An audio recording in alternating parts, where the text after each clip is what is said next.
Hello বন্ধুরা, আপনাদের সকলকে আমার ইউটিউব চ্যানেলে স্বাগত জানাই। আশা করি আপনারা সকলে ভালো আছেন।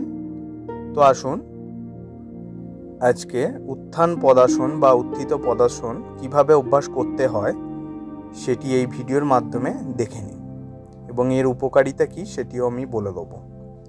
হাত দুটিকে উপর করে মাটির দিকে রেখে সোজা হয়ে চিত হয়ে শুয়ে পাটিকে যতটা সম্ভব ওপর দিকে তুলবেন, 45 ডিগ্রি বেশি তুলবেন না, বা আপনারা চোখ দিয়ে যখন পাটিকে দেখতে পেয়ে যাবেন ব্যাস তার বেশি আর তোলার কোনো প্রয়োজন নেই, ততটাই তুলবেন।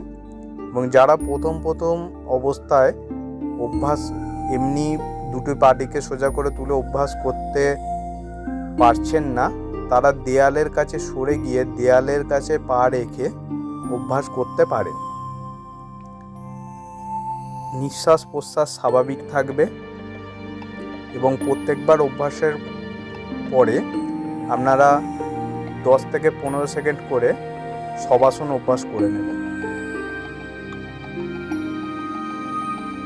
নিঃশ্বাস প্রশ্বাস স্বাভাবিক থাকবে, 10 থেকে 12 সেকেন্ড করে 6 বার অভ্যাস করবে। এর উপকারিতা হলো কোষ্ঠকাঠিন্য, অম্বল, অজীর্ণ, গ্যাস্ট্রাইটিস, পেটের মেদ, অশ্ব, পা ও কোমরের বাত, ব্যথা ও সায়াটিকা সারাতে সাহায্য করে, পা ও কোমরের জোর বাড়ায়, হার্নিয়া প্রতিরোধ করে। বিভিন্ন স্ত্রীরোগের ক্ষেত্রে এই আসন খুব উপকারী এবং যাদের পায়ের সমস্যা আছে বা পায়ের সমতা বজায় রাখতে এই আসনটি বিশেষ কার্যকরী।